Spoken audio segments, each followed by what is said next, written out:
Et toi tu as tout. L'autorité aux alentours. Tu manques l'autorité. Et ça me tient. Mais qui ça prend fou là? Maman m'a gagné radio.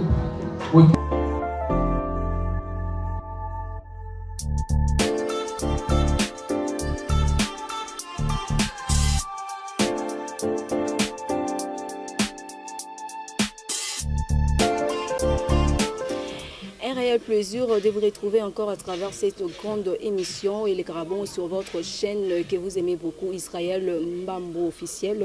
À travers cette émission, nous parlons vraiment de beaucoup de choses. Tokotara partout, Tokotaka Namakambo, Etali même ecclésia, politique, société. Donc, on touche vraiment plusieurs cibles. Le Toeli Bino Makambo, Etali Mbo Canabiso, République démocratique du Congo, Bison Toeli Makambo, Ekole Kanambo Canabiso. Mais je ne suis pas seule. Dès la message qu'on yambe la cabine, bah invité à Ndenge na Ndenge, le na yambe Bino, moi Namboka Dauphin. Mboula Matadi, mais non lingano yemoko vraiment à se présenter moi Ningi Dauphin mbote mbote maman boni qui mezali mais comme la Mboula Matadi mais la Boula Matadi. OK, merci casseur de pierre. OK, mais Dauphin elle que aux à moi ba titre moi mingi ouais Dauphin Boula Matadi, artiste humoriste, journaliste, animateur, artiste peintre, ça veut dire na sabata na passé à l'Institut des Beaux-Arts. Animateur culturel, influenceur, leader d'opinion et puis encadreur des jeunes. Donc, vous comprenez, et défenseur aussi des jeunes, talent.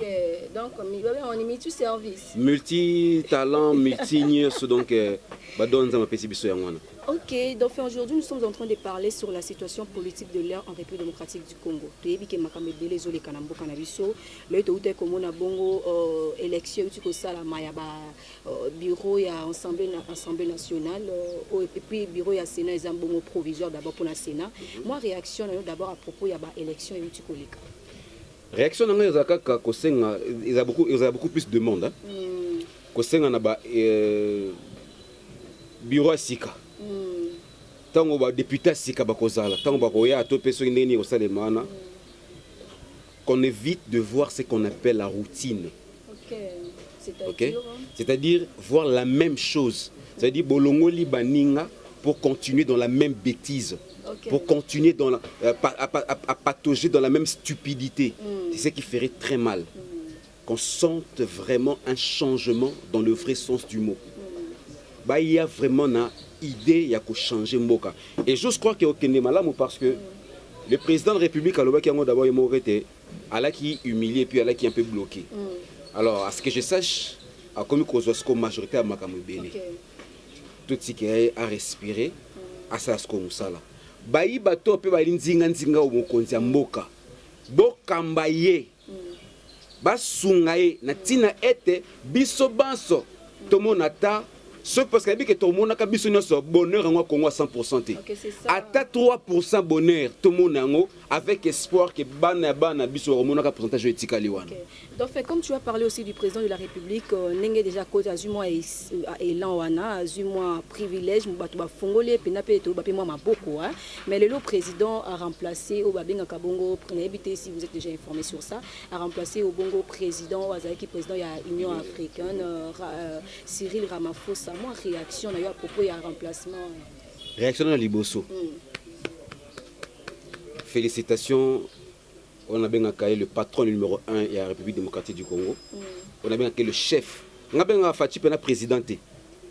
Parce qu'il y a une différence entre président de la République et chef de l'État. On a bien accueilli le chef de l'État, donc le chef. Et on a un développé bien président pour le chef. Ah non, le chef a dit. Parce que quand le chef, ça veut dire c'est lui qui ordonne. C'est lui qui commande. C'est lui qui dirige. Voilà, quand il parle, donc voilà, ils ont un bongo. Donc, félicitations à mon Konzambo, quand le président Félix Chilombo. Bravo pour ça. Ah, comme il a tête si à Afrique. Nakosenga pe ba africain, bosus.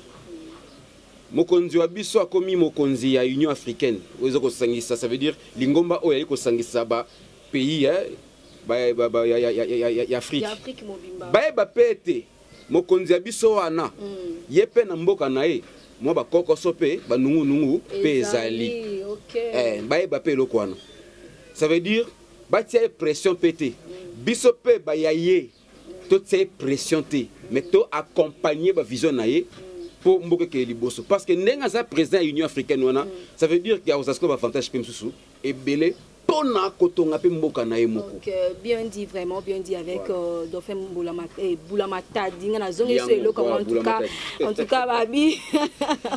Bon ici je vous rappelle encore une fois de plus, nous sommes ici avec Dauphin Boulamata, avec lui nous sommes en train de parler sur tout ce qui se passe dans mboka na biso République démocratique du Congo. Dauphin tozonga moi sima moketo lo ba likambo etali moi union sacrée to ebité président Naboka Boaneta onka kabwani mbala moko na FCC aye amemeli biso consultation non consultation de chef de l'État aye après consultation amemeli biso loko to ko benga union sacrée. Qu'est-ce que nous sommes entendre derrière union sacrée? Ezawana pona ko kabula ba poste ou bien ezawana pona moi li sungi pe pona population? Merci maman pona motuno tuni. Avant de répondre à Rolobana, nous moni les lots ceux qui sont sur l'émission politique, c'est peut-être parce que au moment qui paie Dauphin dans une des émissions politiques, dans les cas qui paient dans le Rolobana pour le Moka. Dans le bâtiment iso Dauphin nazali moi il y a un grand politicien aussi. Papa Nanga Zali Moto Oyo a servi Mobutu pendant 28 ans. Avec chef de service, il y a maréchal Mobutu, ou azali vivant tilelo. Papa Nanga. Ça veut dire époque à Mobutu on a vivre en haut. Époque il y a Mouzé na vivre en haut. Époque à Joseph na vivre en haut. Nazo vivre époque il y a Félix Tshisekedi Chilombo béton. Ça veut dire les marches, les revendications, Koswana, Kofinga, Koboma, Kotiola. Donc tout on a tous vécu ça. Alors tant que citoyen congolais, on a un souci à Mokane Keliboso, on a su faire des analyses pour que Mbappé Koloba to Kolobela. Vous comprenez? Donc Koloba pour Mokana Biso, pe Kolobela makamusu supe. Ça veut dire qu'on est aujourd'hui capable de faire une émission politique. Mais pour Anini, on a déjà demande une émission politique à Miné Belé ou les Kakosa la connu. Non, je sais pourquoi. Parce que je suis trop frère, on le bat toujours. Ce qui, dans RDC, il y a un livre moko comment que Congolais ne verra jamais les bonheurs de son pays. Balobana biso, tout ce qui a revendiqué ba droit. Parce que le système est makasi. Union sacrée chef de l'État sali. Tu dis que selon mon konzambo papa na biso Félix Chilombo, il y a li makameta des droits makambo ke liboso, makamu tout ça na ezala nani ebonga. Ceux qui ba député yi obalaki na ba ngambo mosusu. Ba komi ko se permettre ba kota na union sacrée. Et belé ba bonaka malamu, miso bono mabe. Nga na monyango ni malamu ni mabe, mais aucun na ba député wana. On espère que Bolongo était pour qu'on a les sili. Parce que les politiciens ont campé à côté. Voilà. Les politiciens ont campé à côté. Ce qui prouve que il y a un pomboka ou tongama. Il faut qu'il y ait non seulement un politicien, mais un politicien qui a l'amour du pays. Il faut comprendre. Politicien dans un amour, il y a moka. Il y a une proposition de sorte que au beau ateme baya na proposition pour mboka liboso et là liboso na osenga so boyona union sacrée boye pour mboka liboso mais liboso bo proposer mo konzamboka yana idée ngana opesa bo proposer mo konzamboka mais tout le monde ba mboka mso ba développer par exemple bâtir ba bourgmestre ba ville. Non, sérieux, on se le dise. C'est ça. Chef de l'État a instruire gouverneur à ville, gouverneur a instruire ba bourgmestre naie. Batike la bango. Babi que non, on a limité, toi na société to do banquier a limité ça bona. On dit que non, to lingi Congo oyo. Moni projet chef d'état sali pour au télé sur ça soto lukuta. Non mona ka na Facebook hein. Non, to le bangana na une réunion ni français normal. C'est normal, les gens en sûreté mais on sait que tout le monde va plan moko boye que ville maluku, autant mona qui plan nager bavé, ça veut dire na meli soy, na bi fachi béton. Ce qui doit peneza pena boy papa nanga ngana tombeli ba félicitations puis ba bonne chance moto côté na projet wana pardon to bois molimo mbasu elata ye moko tana mongongo donc pardon tout le monde a image moko bien vu la sikane pena tout le monde ba projet wana moko moko salangwa alors du coup na zongi on na lobake non batikela ba bourgmestre batonga ba commune batikela bango ba entrer dans tous les sens. Donc, dauphin, si je comprends bien, donc il y a aussi soutenir Union Sacrée d'abord par bourgmestre. Non, soutenir Union Sacrée, c'est une idée à bien, avec des réalisations palpables et concrètes. Tu vois, j'ai maman, tu as beaucoup de sous. Tout est Chine, tout est Dubaï, tout est bébé, tout le monde est développé. Peut-être que développer la matière au Bambassa Nangote. Peut-être que développer la matière au Bambassa Nangote. Et qui a développé ces mots bango. Mais biso ba kolo matière au toa nango awa mboke développé pour nini et parce que nous manquons les matières, c'est parce que nous manquons des personnes qui ont la bonne volonté. OK, c'est ça. Mais dauphin, na moi poser pour continuer moi en profondeur donc que pe moi mbango mingi hein. Dauphin nina yeba.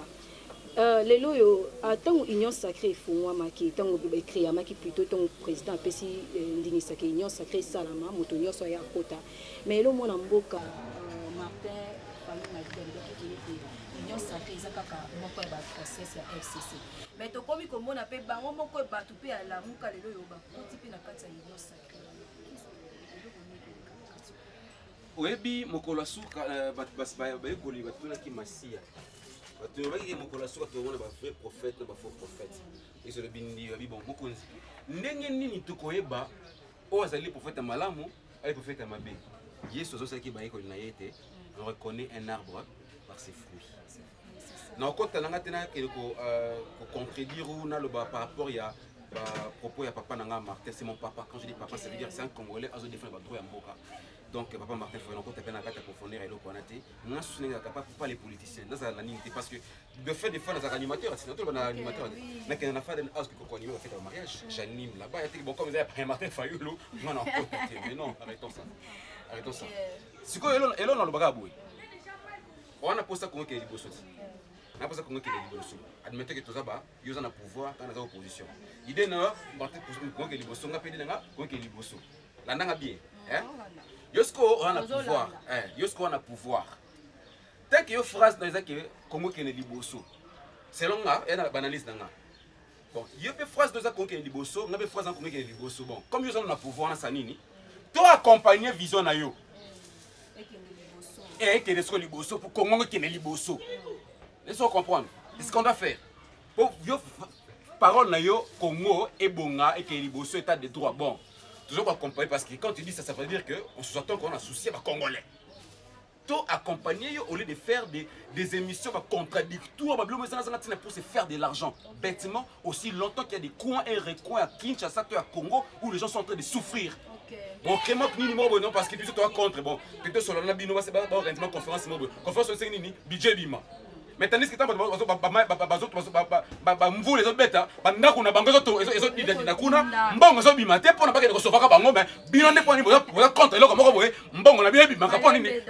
non mais franchement, quelque part ça énerve. Tout ça humain, on réfléchit, on sait voir, on sait comprendre des choses. On ne peut plus tolérer certaines bêtises comme ça. Là. Tandis que nos frères sont en train de souffrir. Exemple, l'émission de Kaboué, limité. Une semaine, combien de fois on a de faire une démarche pour la régie des eaux? Combien de fois? Une semaine. Commune Owapi, maman est président de la République Azako Fanda. Une commune qui doit être exemplaire. Pas seulement limité. Non, non, qui doit être exemplaire. Qui doit être exemplaire. Ok. Tu vois, non, on a fait non. Nous avons une régie des eaux, sans doute. Mais l'eau coule dans nos robinets à compte-gouttes. Barrage d'électricité à Mounene. Mais certains coins vivent comme dans l'Antiquité. Voilà, c'est ça l'innovation à moi dans Mboka. On va faire la politique en Canada, mais il y a toujours la politique en Canada. Ok, en tout cas, dans la zone, on a appelé moi 7 mois de Cameroun. C'était pour la diaspora. En tout cas, de faire toucher moi pour tout ce qui yo diaspora ovandi kuna na poto ka ko finga ka en tout cas eleke la kinga mukula match ya le parti n'est pas vidéo que le père écoute Yo quand tu es sur le peur et pour la que tu tout ça que le peur pour aux la malédiction mortelle au liba pour la mboka ou qui ça non c'était juste que Dieu savait déjà que le léopard et popola mukolo en tout cas botika ba buzo wana so ça ba chaîne na bino tout ko ka ba base na bino et puis en plus pour ça la ngo ba mbongo OK maman eloko lobby n'a pas phasé moqué je n'ai pas donné ça parce qu'on est tous des Congolais zoloba on a vu que l'émission YouTube n'engeza na sei na kuna ba commentaire n'engeza na sei bokumisa bakozala bofinga bakozala tobesani y a pas de souci mais ngasko elono linga na ya tolongolaka ba tomesani l'homme que nous sommes le Congolais que nous sommes. Dieu nous a donné un pouvoir. Dieu nous a donné une force par la parole. Vous devez savoir une chose. Chaque fois que nous prophétisons, nous parlons d'une négativité et qu'il faut s'accomplir. Arrêtons ça les Congolais s'il vous plaît. Mais là, comme ça, on a une force s'il vous plaît. On a une force. Prophétiser ma bé pour le Congo. On a assez souffert. Vous le dites, vous êtes en Europe. On connaît tous. Tout ça, comment est-ce que comment est-ce que nous mangeons, comment en Europe ils vivent. Mais le problème est que cette pratique européenne, ça demande ta volonté, ça demande une bonne prophétie de ta bouche, sortant de ta bouche pour dire que le Congo sera béni et dire que le Congo est maudit. C'est ce que ça demande. C'est ce que ça demande.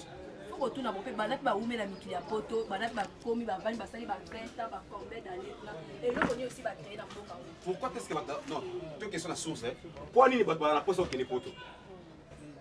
Ils sont en Europe pourquoi? Premier truc. Moi je me souviens, maman, je suis né en 1979. On a 42 ans.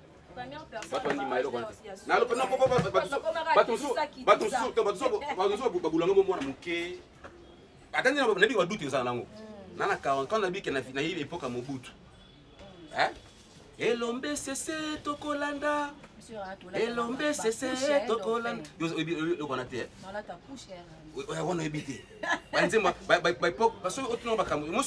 on est pas comme Zaïre, tout le monde peut répondre. Et on se dit là sur Boy. Tout le temps à classe, nous à l'époque, tout le temps à éducation civique et morale, éducation civique et politique, les devoirs d'un citoyen envers son pays, les devoirs d'un pays envers les citoyens, les devoirs d'un grand envers un petit, les devoirs d'un petit avec un grand. Tout a basculé, tout a changé pour Nini à cause de l'éducation. Moi, mon cœur, mon colo, ah, c'est nous on nous a pas appris ça. On nous a appris tu viens chez un grand, bonjour Yaya, c'est les grands qui tendent la main au petit, moi mon Kembote. Tout a changé parce que tout le temps on a soutenu la classe. Mais là, tout ça n'a mystère, il y a 4 P. Les 4 P aujourd'hui sont s'impliquer pour qu'on ait l'éducation d'éducation au Simba. Puis l'éducation président, puis les professeurs, puis les prophètes, puis 4 pasteurs. Ce sont tous ces P là, puis on a sur Simbi qu'on ait l'éducation et l'éducation. Les présidents qui chef d'État a payé ordre de quelconque, on va exécuter. Les églises, les prophètes et les pasteurs. Batika ko prêcher biso kaka keno nzambe na moni libala. O na moni mutuka. O mona mutuka mutango akota auto écolté. Akota auto écolté. Na mona libala mais OK mutango za na caractère ma bé yo mona libala katna. Que les églises nous prêchent aimons-nous les uns les autres. Que les églises nous prêchent à aimer le pays. Les églises nous prêchent à aimer nos prochains. L'église nous prêche à faire du bien pour le pays. C'est ça que les pasteurs sont censés faire dans ce pays ici. Les professeurs, qu'ils apprennent aux élèves à aimer le pays. Ça la pétition, on va sur l'Assemblée nationale. L'Assemblée nationale, ceux qui parlent de ministre, va voter pour l'eau qui dit que non. Tous ont la cour d'éducation civique et politique. Bana batanga Congo, tout en Kimpavita, tout en Lumumba, tout en Timo Kimbangu, tout en Kassa, tout en Histoire Congo, tout en Jeanne d'Arc était, tout en Napoléon Bonaparte était, tout en la guerre de la France, nous n'en avons pas besoin. Gokosa Bisso, oh Lelo, Degokao a découvert la mouche du fleuve Zaïre. Mais quand on a Otikaye, on a Bisso. T'as la bêtise quand on a Moutou Nabisso. Non, qu'on se le dise. Diego Kao a découvert. Mais quand on a Bisso. Comment expliquer? Les premiers portugais, oui. Mais ce n'est pas la première personne parce que nos grands. C'est la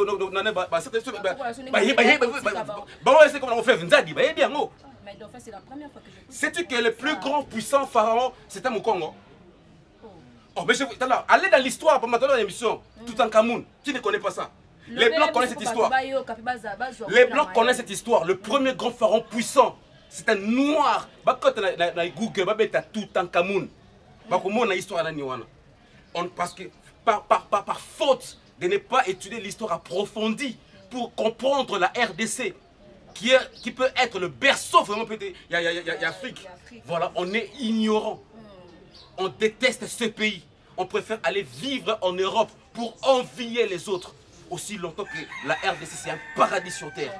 Quand il m'exprime, pas politicien, pas pasteur, pas professeur, avec un point sexuellement transmissible pour inculquer dans la classe matière et longobanité. Moi, on a envie des diplômes d'État, 65%. Comment tu fais ça? Je me sens gentil. Je suis l'Oriente. Quand ça passe, les gens rient. Comment tu blagues, mais pour moi, ça m'a éclairé. Et le capé n'a pas fait. Et les capés. Les gens étaient Congo. Commentaire au pays. Ah, vraiment génial.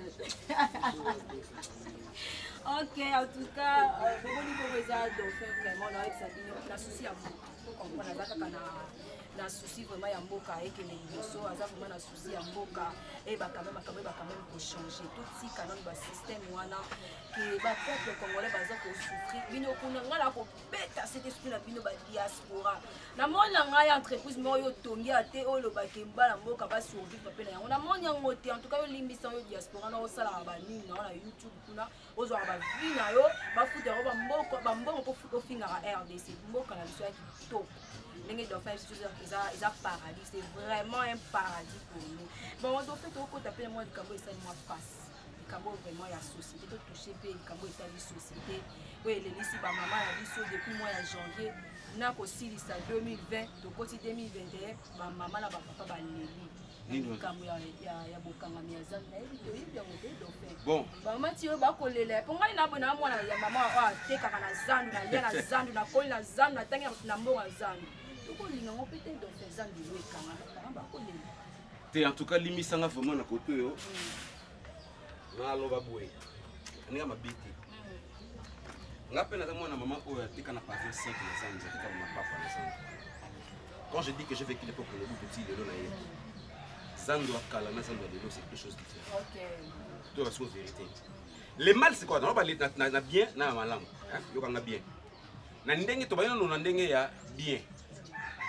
Il fallait s'en kangama pour baronga bosoto batsa biso batsa sur kasi mama to uteso to ko ti ko biso to dala to kena bazandu ba poto o koti na zandu ngoni awa biso kota kata zandu wana ba ke na sa publicité ba nana kin marché nana money shop ya money shop ya zandu na ba sincèrement j'espère ba kondi papa chantier ko bisika sana yebi po na bikaza mo konza pour chaka beta sana ide wana atango ana kata ngona biso leur bazandu na bango lokola ba supermarché parce que minene.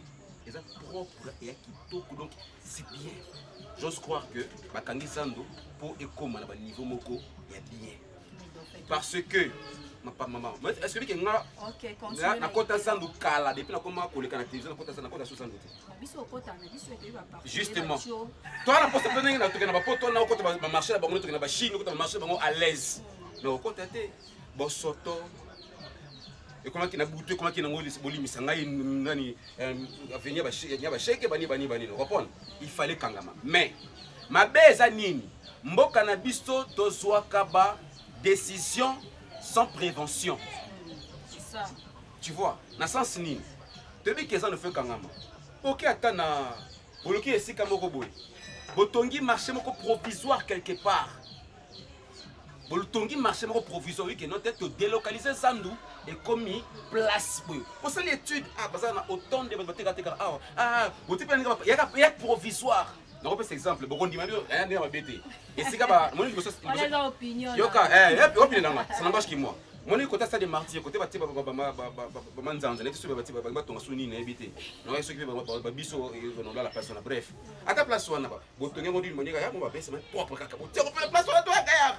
Zando, comment on remplace soi? Bongi c'est les mamans na tout ça kitoko modernisé. Et puis na délai moko bref et que ne ba 20 ans 30 ans. On a que Chine, mon Chine 4 immeubles. Il y a 12 niveaux, maintenant un espace il y a 200. Il n'y a pas une année. Possible. Il faut simba. À ça obligé, il faut simba. Ce qu'on le pense c'est quoi? Toi na monter mon de sorte que ce qui papa na biso na une année wana. A réaliser rêve na été. Toi na droit pour revendiquer de tout et pour tout. Mais donc toujours appelle moi Simon.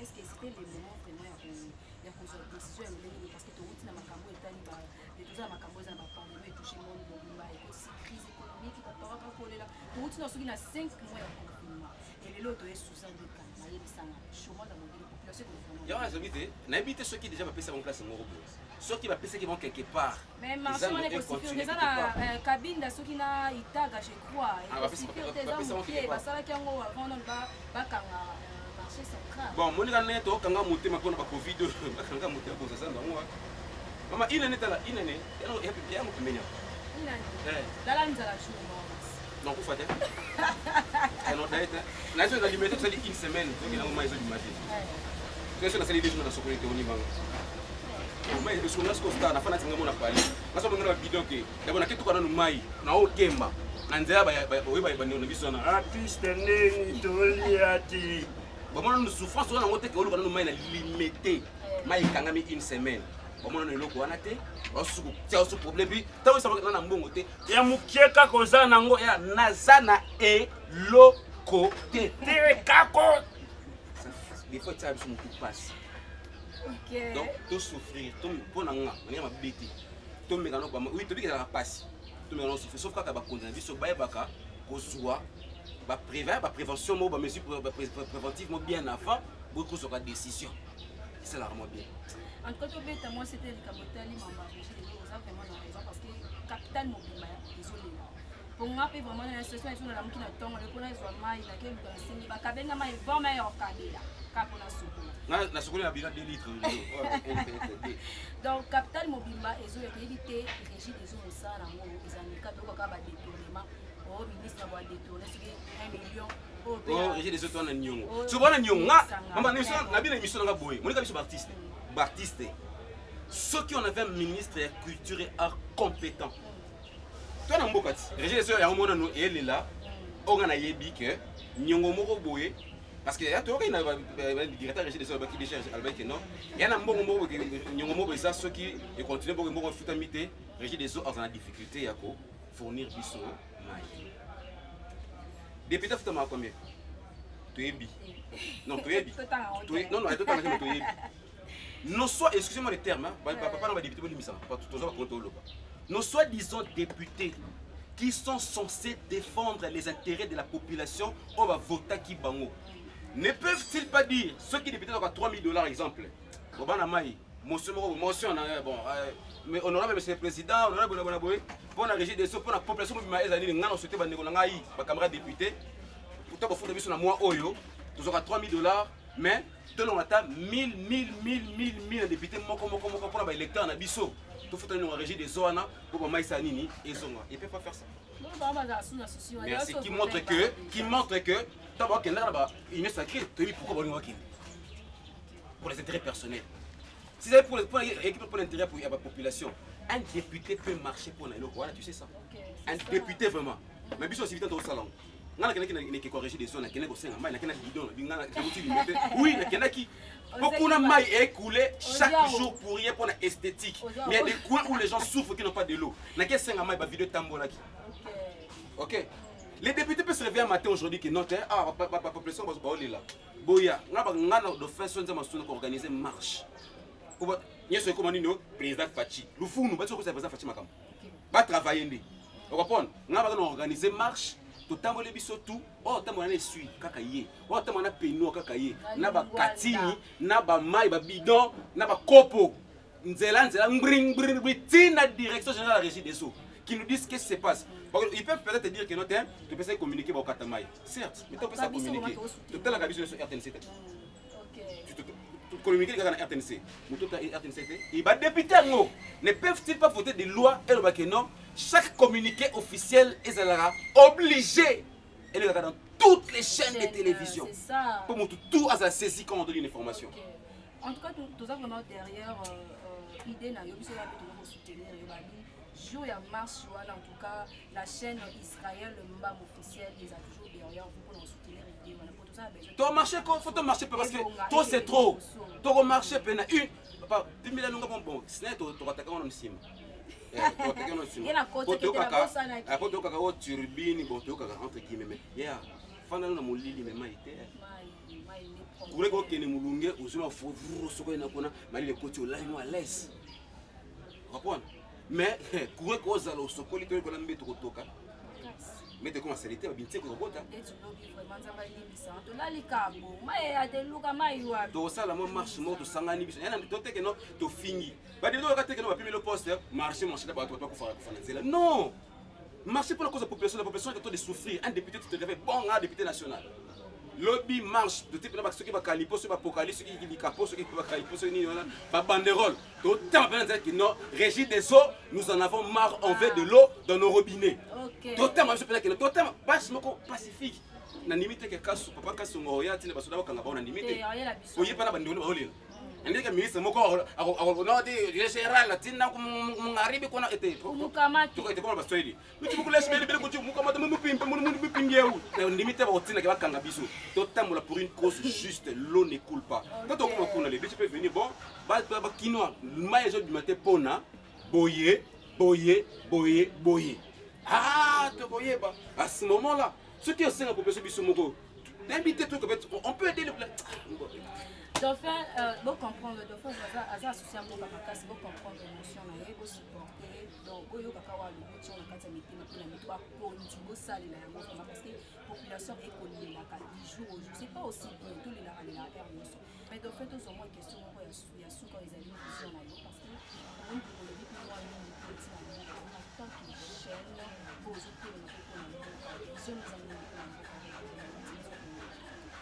ma vision est ça, simplement, excusez-moi, je ne parle pas la flatterie, d'avoir la flatterie. Parce qu'aujourd'hui, si on me demande comment s'appelle le président de la République démocratique du Congo, je vais répondre à Félix Tshisekedi Tshilombo. Le président a dit qu'il a une vision, une autre vision, il y a malamo pour la RDC. Toi, comprenez vision. De sorte que ceux qui vision, tu dois comprendre, oh, mais vision, tu dois comprendre chez la vision, et tout le monde est ici, c'est maintenant qu'on peut dénoncer. Aussi longtemps que tu vois, 2 ans pour moi, excusez-moi, pour moi 2 ans c'est rien. Il y a de ceux qui ont fait 18 ans et de ceux qui ont fait 32 ans. Tu vois, il est dans sa 2e année. Avec ce qu'il a comme idée, on se dit d'abord arrêtons des querelles, arrêtons des divergences, arrêtons un peu tout le mécanisme pour accompagner vision qui est l'intérêt et tout, les intérêts communautaires, l'intérêt national, l'intérêt moutonnier surtout. Accompagner. Et puis une chose, quand on est tout à l'heure là, ceux qui aussi il y a idée kaka, et donc la mboka mususu, mukonza mboka papa, na ebité bandeko. Donc on a que non, pour moi mutakala moto bozui lien, pour qu'on télécharge, pandi pour la nino. Quand on parle des histoires bien pour le pays, bon mais quand on panza pe ba lien oyo, on sait jamais ce qu'on mukonza mboka. Ba pesa pouvoir pas gouverneur pesa pouvoir pas bourgmestre, ba tonga. Pas commune à Bissau, c'est possible. Pas de travail. On a ça qui quand à ce qui projet limité. Il y a Malou plutôt, il y a Malou. Malou fait mouton. Pas ça ba pour nanga, ata ba bourgmestre peut c'est moi exemplaire à Pamba. Douglas c'est un coup. Travailler là architecte sur vraiment nani, ba pesa biso plan mo pour la place comme ça limité. Toi dans non ngeni au pesa. Rond-point bongolo ba ata ba rond-point sur tout wana. Ba me ko ba pesa on image musu sur tout monde ba mboka musu. Ba rond-point na kaka. Qu'on crée des histoires, ba créer le lomo et puis ça beauté en mboka na biso. Et surtout échangeur délimité. Aux alliés Tour Eiffel na biso. Pour nani ne lo kona ti le na comprendre ka tele le fou le comme bima kuna ba nzete boti mbongo e bima ko bongisa échangeur délimité na ebité comme zamba moko niya ba kuluna donc et comme ba to ko tia ba nyei na kati na ebité. Pourquoi elle a ka touristique té que chaque dimanche samedi bo fongoli yango batu ba kenda ka ko fukanga ba fongoli to mo na Tour Eiffel. Et tout le monde a pont oyo kitoko Brazzaville les ala nango wana. Ba kanga té. C'est représente Kinshasa tout qui échange de limité. Bakanga ngo pona nini. Deuxième question. Et puis, pour nini ceux qui un individu lui que non, na bonsa ngai nzela moko bona na tonga nanga ana tia na bamali bulu. Gouvernement boya rapona nini. Ba hôtel ni là oko. Merci.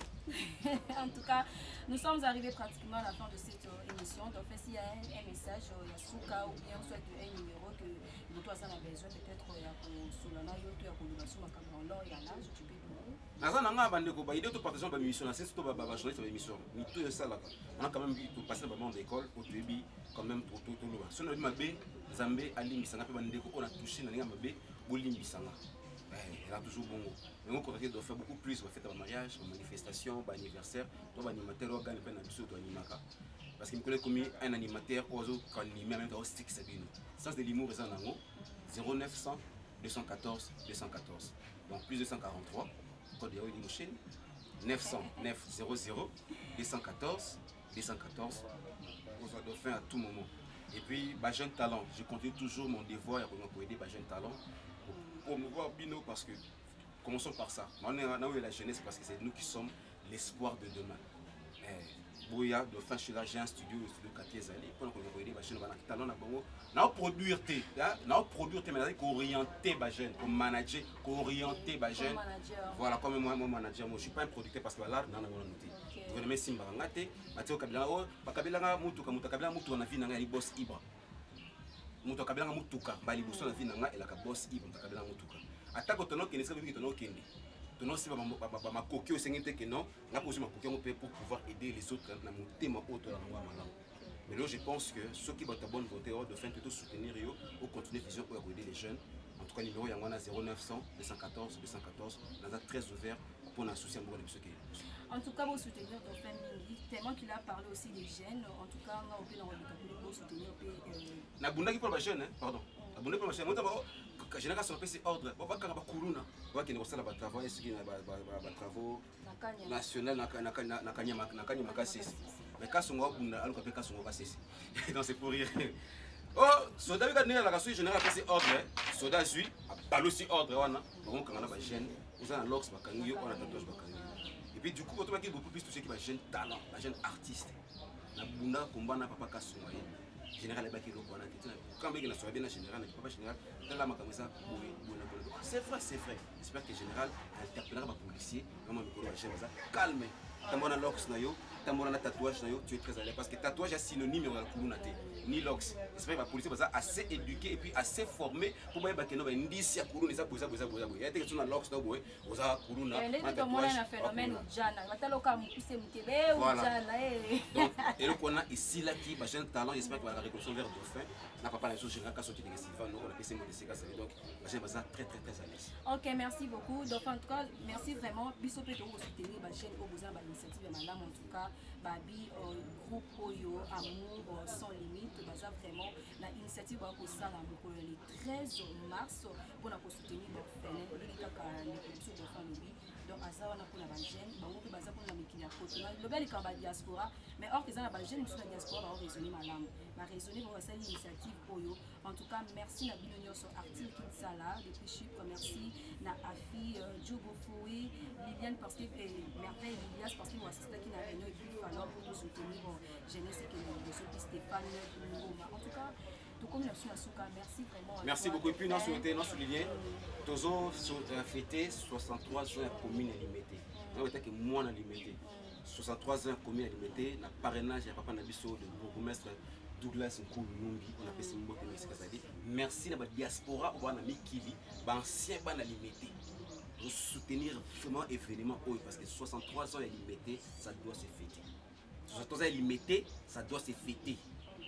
Donc merci beaucoup à la diaspora tout le niveau poto on va bien que et puis bana posta bana otina tina bala to pesa to linga to pesa na image mona commune na biso limité yana na mbete ça veut dire ba diaspora ba sia monga fulu kena poto sangani opesi idée otoyepe commune na ba sia ba diaspora sangani oyo matete donc elle limité déjà papa idée au tout suite comme il te ça là tant to solena ba on va pour comprendre ah de faire ça les boza OK c'est bon to soutenir événement ya miki zo bimaka pona ba tanga ba tena ba miki pona ba réunion comme le masanga ba mai pona ani to so pona ko fêter 63 ans et commune limité au calamité ba zo programme mais le cas peut président parce que ma kwanza pas moko ya limité ba notel to limité to na bango ba papa Jekoko Mulumba Gérard to ba église ba paroisse plutôt ba école ba hôpitaux ba voilà ba entreprise aux anakata limité to fêter 63 ans limité so moni to elino correspondance pas comme 63 ans limité bobo était parce qu'il pona bien ya commune na biso. OK, président Papi Makwanza ya ve ya babi wa simbi province ya Moamba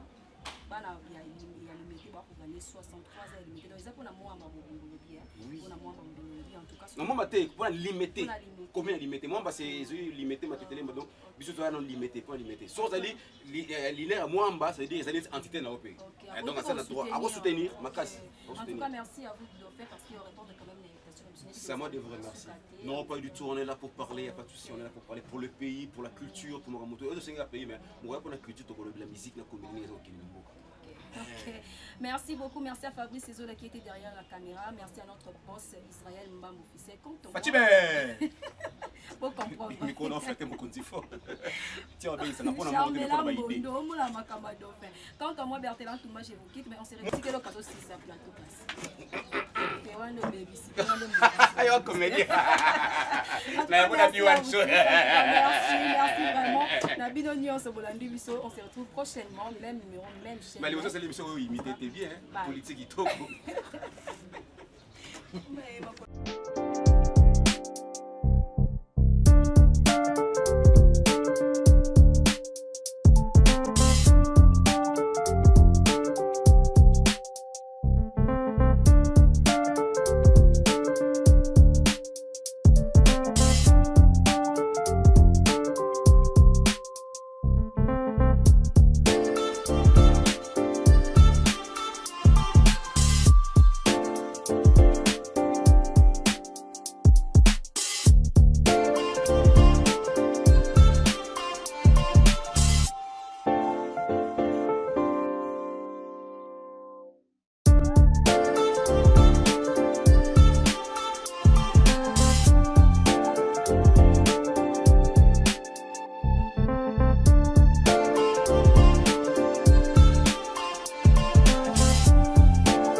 Et toi tu as tout. L'autorité aux alamodés. Tu manques l'autorité.